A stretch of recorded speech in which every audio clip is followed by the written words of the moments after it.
सुगंधा और उसकी सास कांता के बीच एक अजीब सी जंग रहती थी। ये जंग थी किचन में कौन ज्यादा अच्छा काम करेगा और घर के सदस्यों के दिल जीतेगा। और उनकी इस जंग में हमेशा कुर्बान होते थे उनके दोनों पति। कैसे? आइए देखते हैं इस किचन पॉलिटिक्स की कहानी में। एक दिन किचन में, माँ जी, आज मैं बना रही हूँ मेथी की सब्जी। इस खाने से घर वालों के पेट की सारी समस्या खत्म हो जाएगी।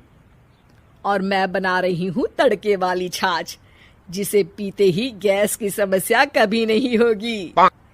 दोनों अपने अपने खाने को लेकर टेबल पर पहुंच जाती हैं। तभी सुगंधा के ससुर उसकी बनाई सब्जी की तारीफ कर देते हैं। अरे वाह, मेथी की सब्जी भी बनी है, बड़ी ही स्वादिष्ट है। वाह बहू वाह। अरे बहू, लेकिन इसमें इतनी सारी मेथी बर्बाद करने की क्या जरूरत थी? देखिए माँ जी, ये तो वो मेथी है जो आप रात में भिगोकर सुबह उसका पानी पीती हैं, और जो मेथी फेंक देती हैं उसी से मैंने ये सब्जी बनाई है। अरे वाह बहू, तुमने तो बड़ा ही समझदारी का काम किया। बस अब क्या था, कांता जी का तो मानो ये सुनकर खून ही सूख गया। वो फैसला कर लेती है कि किसी भी तरह वो अपने खाने की तारीफ लेकर ही रहेगी और सुगंधा को किचन में उसकी कमियां गिनाएगी। कांता फ्रिज खोलकर देख रही होती है और फिर सुगंधा से कहती है, अरे बहू, ये क्या, पूरा फ्रिज गंदा पड़ा है। तभी वहाँ सुगंधा का पति आ जाता है। वो सुगंधा को डांट कर कहता है, सुगंधा, तुम्हें कितनी बार कह रखा है कि वायरस फैल रहा है, साफ सफाई का पूरा ख्याल रखना है, लेकिन तुम किचन में इतनी गंदगी रखोगी तो कैसे चलेगा। सुगंधा सास की तरफ देखती है जहाँ वो मुस्कुरा रही होती है। सुगंधा समझ जाती है कि सास ने उससे बदला लेने के लिए ये सब किया है। दोनों रात के खाने की तैयारी में लग जाती हैं। दोनों ना एक दूसरे की तरफ देखती हैं और ना ही एक दूसरे से बातें करती हैं। रात को खाने की टेबल पर एक एक कर दोनों कई तरह के अलग अलग व्यंजन टेबल पर लगा देती हैं और अपने अपने पति के पास जाकर खड़ी हो जाती हैं।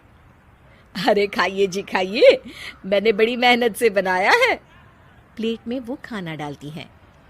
सुगंधा भी दोनों की प्लेट में खाना डालते हुए कहती है, बड़ी ही मेहनत लगी है इस खाने को बनाने में। हाँ, दोनों को ना चाहते हुए भी सारा खाना खाना पड़ता है। कहीं दही तो कहीं मलाई तो कहीं मसाला। और इन सब के बाद दोनों बड़ी ही मुश्किल से अपने कमरे में सोने जाते हैं। लेकिन अगली सुबह सुगंधा का पति चिल्ला रहा होता है, हाय रे, हाय मेरा तो पेट खराब हो गया। हाय माँ, बहुत दर्द हो रहा है। तो वहीं कांता के कमरे से भी कुछ ऐसी ही आवाज आने लगती है। हे भगवान, इस सास बहू की लड़ाई हमारी जान लेकर रहेगी। जाओ कोई डॉक्टर को बुला कर लाओ। डॉक्टर आते हैं। दोनों को देखकर कांता और सुगंधा से कहते हैं, देखिए, आप दोनों इन्हें खाने में हल्का ही दीजिएगा। हो सके तो रात का खाना जल्दी खाया करे और वॉक किया करे। इतना कहकर डॉक्टर वहां से चले जाते हैं। जिसके बाद एक बार फिर से दोनों बहुएं किचन में जाती हैं और खाना बनाने में लग जाती हैं। रात में खाने के टेबल पर दोनों एक बार फिर से खाना लगाने लगती है। पापा जी, मैंने ये पतली मूंग की दाल की खिचड़ी के साथ ये पापड़ और पुदीने की चटनी भी बनाई है। अरे बहू, अभी अभी बेचारे पेट की बीमारी से गुजरे हैं। इतना भारी खाना तो डॉक्टर ने भी मना किया है ना। देखिए, मैंने आप दोनों के लिए सूप बनाया है। और दोनों उन लोगों की प्लेट में खाना डालने लगती हैं। तभी दोनों एक साथ बोल पड़ते हैं, बस करो, हमें माफ करो। हमें नहीं खाना इस घर में, ना खिचड़ी और ना ही सूप। हम इंसान हैं, एक वक्त में एक ही खाना खा सकते हैं। बस करो, हमें माफ करो। हमें नहीं खाना इस घर में, ना खिचड़ी और ना ही सूप। हम इंसान हैं, एक वक्त में एक ही खाना खा सकते हैं। इतना कहकर वो दोनों वहां से चले जाते हैं। कहानी का अंत। आप लोग उम्मीद कर रहे होंगे कि अंत में सब ठीक हो जाएगा। नहीं जनाब, अगर सास बहू के बीच सब ठीक हो जाए तो आप ये सीरीज देखे ही क्यों?